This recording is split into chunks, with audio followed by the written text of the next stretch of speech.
That's about 140 to 150 inch deer. I get to judge because of it was a 9-pointer, but it had good mass.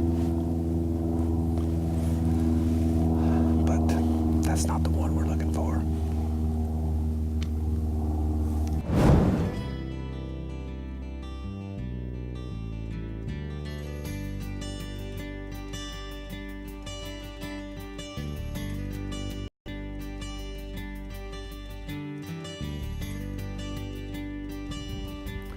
I'm blessed to be able to meet and talk to hunters and fishermen in many parts of the country.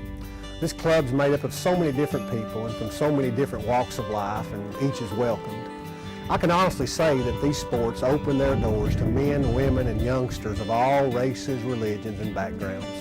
And although some still do, hunting is a wonderful activity that allows each one of us to enjoy it without having us turn into someone that we're not. And I can remember the time when that was particularly hard for me. As a teenager and young adult, I was constantly trying to be someone else. I wanted to run with the big dogs, while the truth was I was a much smaller version. It was not good enough just to be me. I wanted to be someone else.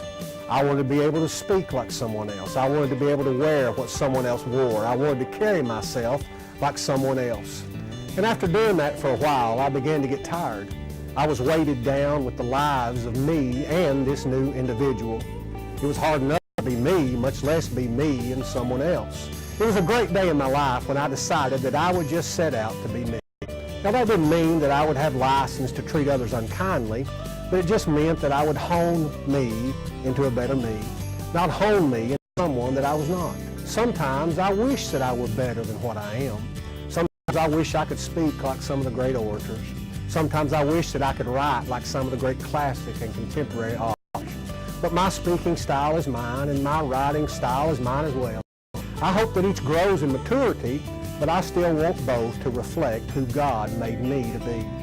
I really want to be like Carson. Carson was a great young man I met last week while speaking at a sportsman's event.